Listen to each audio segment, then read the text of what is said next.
Welcome everyone to Chem 2220. We're going to be starting out with Chapter 15, an intro to organometallic compounds. So by the end of this recording, you should be able to say, I can provide the starting materials needed to make a Grignard organolithium or Gilman reagents. You should be able to rank the nucleophilicity and or basicity of a set of these organometallic reagents, predict the outcome of reactions between these organometallic species and protic acids, epoxides, and organohalides, draw the mechanism for these reactions, and use these organometallic reagents in multi-step syntheses of target molecules. So to share a little bit of history with you guys, the key players in this chapter are Victor Grignard, who won the Nobel Prize in 1912 for hydrogenation.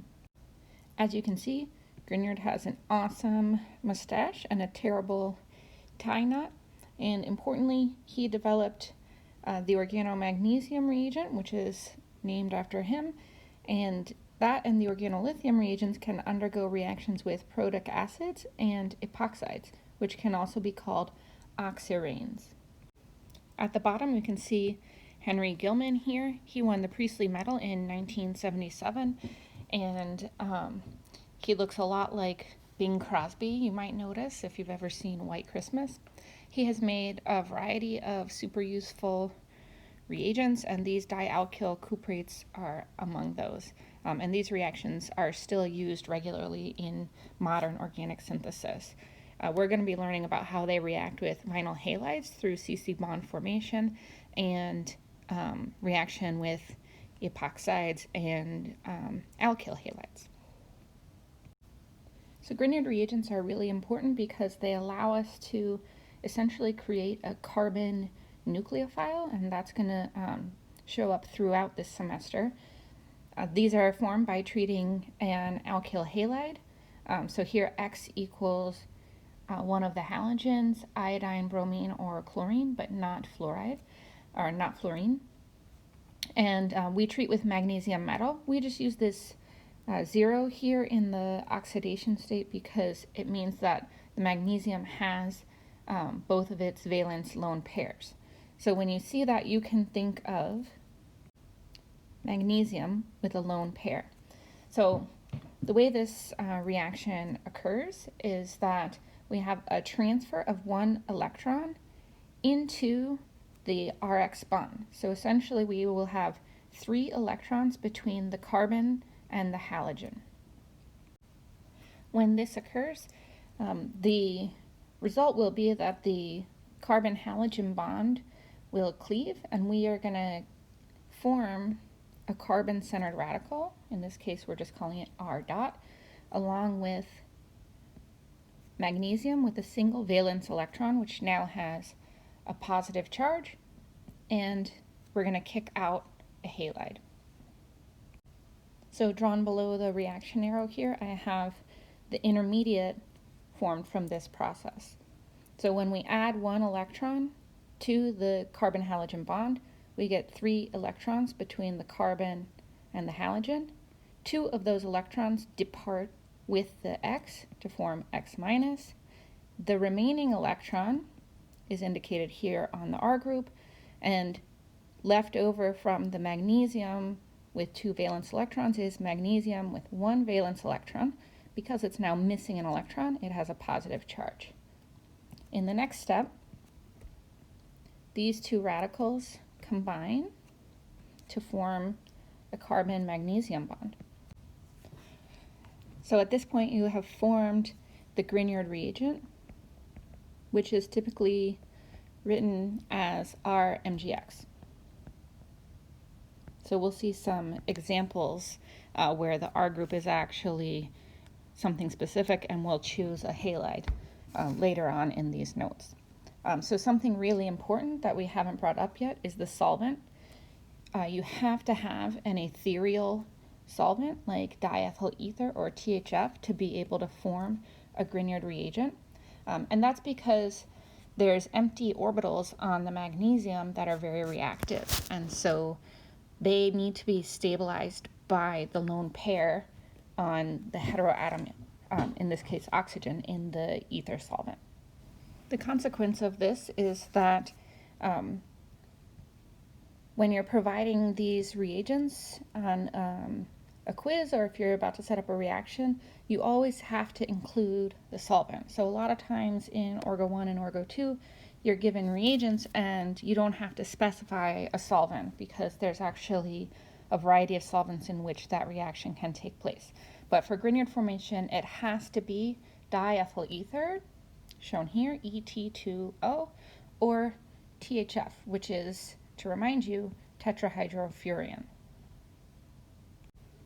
And just to remind you, that name comes from a modification of furan. So this is furan shown here on the left in red, and there's a CH bond at each of these positions. I've just drawn 2 out because now if we hydrogenate just the one side, we produce dihydrofuran, which is shown here. So it has 2 more CH bonds than furan. That's why it's dihydro, hydro for hydrogen. And now here, at each position, we have an extra CH bond, a more saturated framework, and that makes it tetrahydrofuran. So moving on, the organolithium formation happens in a similar manner. You'll recall that lithium only has a single valence electron, but the reaction occurs in a similar process wherein now the electron on lithium is transferred to the CX bond. That again gives you 3 electrons between the carbon and the halogen. 2 electrons leave to form X- and R dot. Take note that the counter ion here is already Li+, and lithium has no more electrons to give to this process.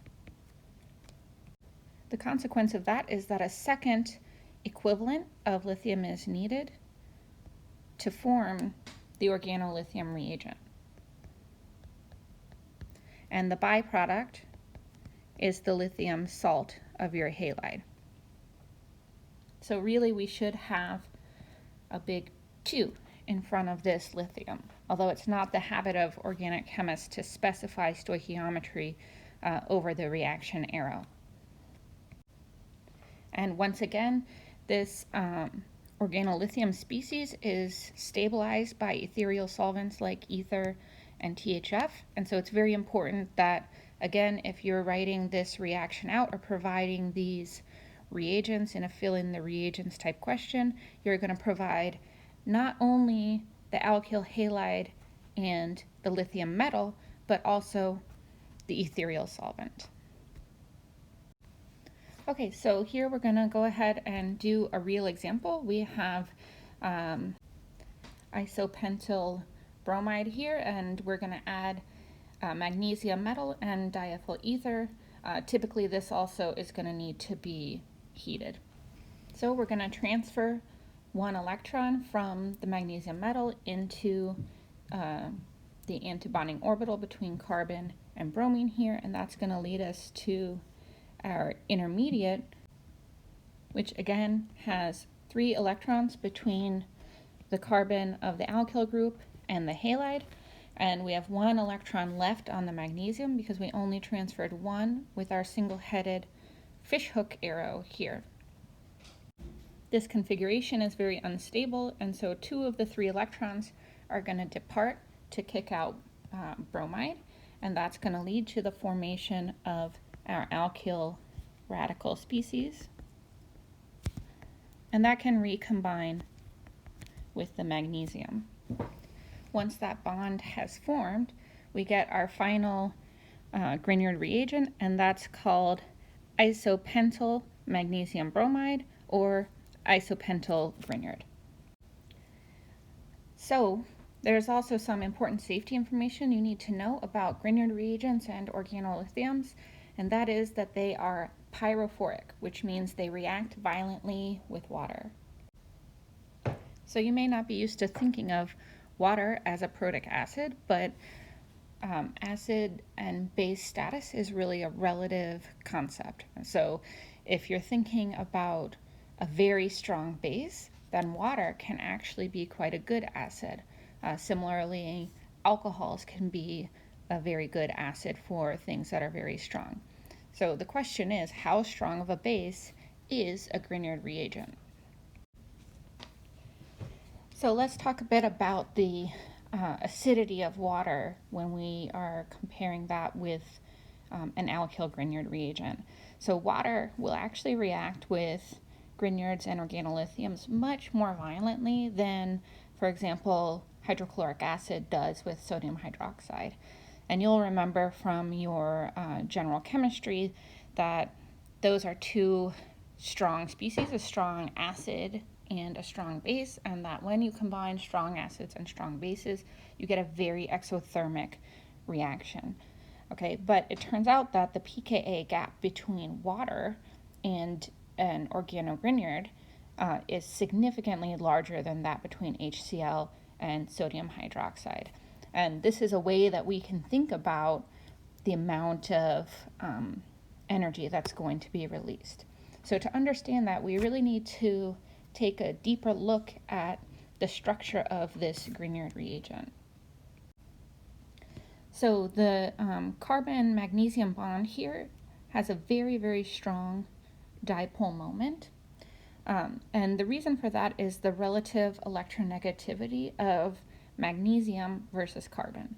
So carbon has an electronegativity on the Pauling electronegativity scale of 2.55, whereas magnesium only has a value of 1.31.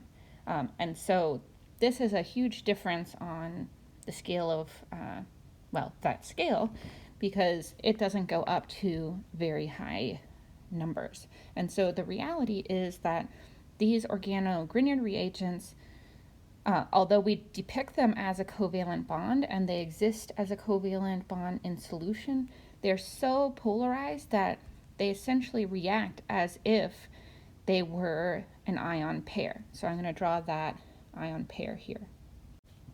So as you can see here, we are giving the electrons in our carbon-magnesium bond over to the carbon. Now we have a lone pair on carbon, which I'm just indicating with the minus here, and correspondingly we need to have a positive charge on magnesium.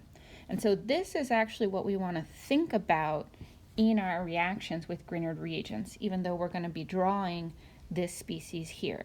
So this is one of the few times that we can actually draw the electrons in a sigma bond acting like a nucleophile. And that is because this structure is a dominant contributor to the overall structural picture of this reagent. And in fact, sometimes in more advanced coursework, we'll use something called no bond resonance to think about that. But for you guys, we're just going to focus on this significant dipole moment, a large amount of negative charge on this carbon here, and that anion is going to be what's reacting. So let's take a look at the reaction of these anions with water or an alcohol. So when we have a very strong base and we react that with something that has the ability to donate a hydrogen atom, then we're going to form a bond to the hydrogen with that negative charge. So in this case, the carbanion is going to react with a hydrogen from water. That's going to result in breaking the oxygen-hydrogen bond, and we're going to form the alkane and the hydroxide salt. So if we think about the pKa, which remember is the negative log of the acid dissociation constant, the higher that pKa number, the less the molecule you're talking about would like to give up its proton. So in the case of water, the pKa is 16, and in the case of isopentane, the pKa is a whopping 60. And so remember, pKa is a logarithmic scale, which means that the difference in the Ka is actually 10 to whatever the gap is here. So what I'm saying there is that water is about 10 to the, if we assume it's about 15, it's about 10 to the 45 times more acidic than isopentane.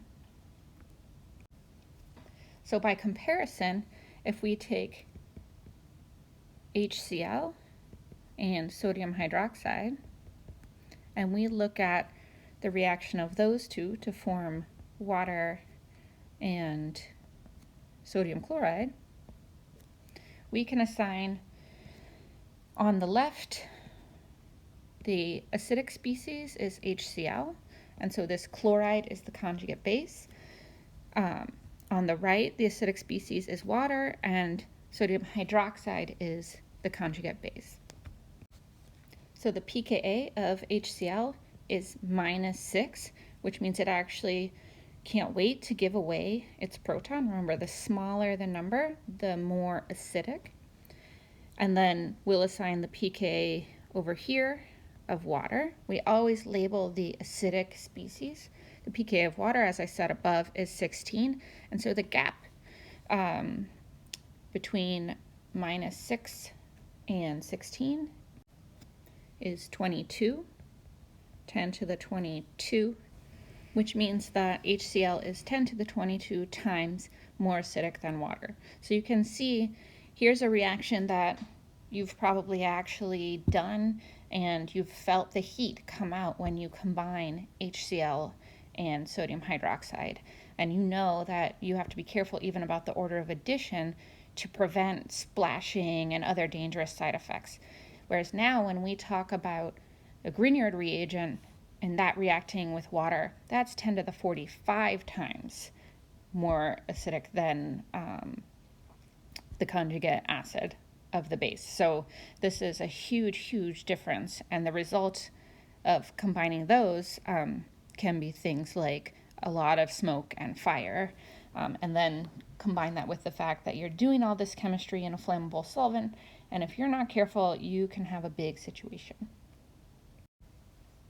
Okay, so here I'm providing a few more examples so you can practice drawing the mechanisms of the organolithium and Grignard reagent formation and the reaction of those with some alcohols.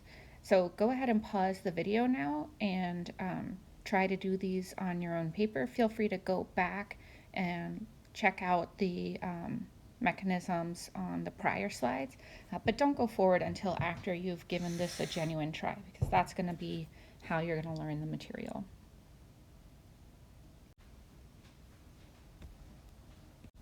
So remember, our first step in the reaction with our metal is going to be the single electron transfer to put 3 electrons between the carbon and the halide. The next step is to kick out the halide. That chloride is going to form an ionic bond with the lithium to generate lithium chloride. And typically that's going to precipitate out. So that's one way that you can see visually that your Grignard formation is working. And now comes in the second equivalent of our lithium, and we get our radical-radical recombination event to form the sigma bond. And that gives us the product of the first step, which is phenylithium. In the next step, we're reacting the phenylithium with ethanol, is the alcohol we're using this time.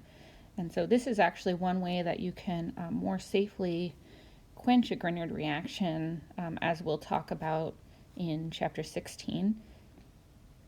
So you intentionally do this deprotonation of the phenylithium, and you're kicking out ethoxide here. And so your products are going to be benzene and lithium ethoxide. So looking at the second problem, we're again going to have a single electron transfer from the metal into the antibonding orbital of the carbon iodide bond. That's going to give us 3 electrons between the 2 atoms. So you can think about the bond order there if you want to go back to your general chem. And then once you get to this point, this is a very unstable intermediate. It's going to want to kick out iodide. And so that's going to give you the benzylic radical and I minus as the products of that step.